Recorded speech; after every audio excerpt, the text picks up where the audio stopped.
আসসালামু আলাইকুম, কেমন আছেন সবাই? আসলে একটা একটা কথা বলতেছি। যাই হোক, আগামীকাল থেকে আমাদের সৌদি আরবে রোজা, 18 তারিখ থেকে বাংলাদেশে রোজা। যার একটা রহমতের মাস। সবাইকে আল্লাহ পাক রোজা থাকার তৌফিক দিক এবং সবাইকে আমল করার তৌফিক দিক। যারা অসুস্থ আছে তাদেরকে আল্লাহ সুস্থ করে দিক এবং 30টা রোজা মানুষের সুস্থ শরীর মতো থাকতে পারে। কিন্তু আর একটা কথা না বললেই না, যারা প্রবাসে থাকে তাদের ফ্যামিলি, যারা বাবা মা আছে, তো অনেকে আছে বড় আকার ইফতারের আয়োজন করবে দেশে, সামনে কোরবানি দিবে।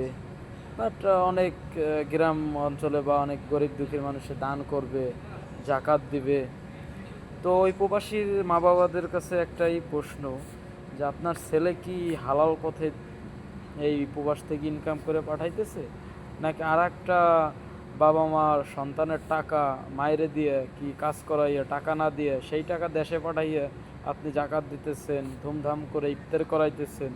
সেটা কি মাথায় রাখেন এবং সবার ছেলে মেয়েকে প্রশ্ন করেন যে বাবা, এই টাকাটা কি তোর হালাল রুজির টাকা? এই টাকাটা কি তুই ইনকাম করছিস কষ্ট করে, নাকি আর একজনের দালালি খাইয়ে সেইটা দিয়ে অ্যাশ উস করে ইফতার মসজিদে দিবেন, বড় পার্টি দিবেন? ঠিক আছে, এই প্রশ্নটা সবার কাছে থাকবে আমার।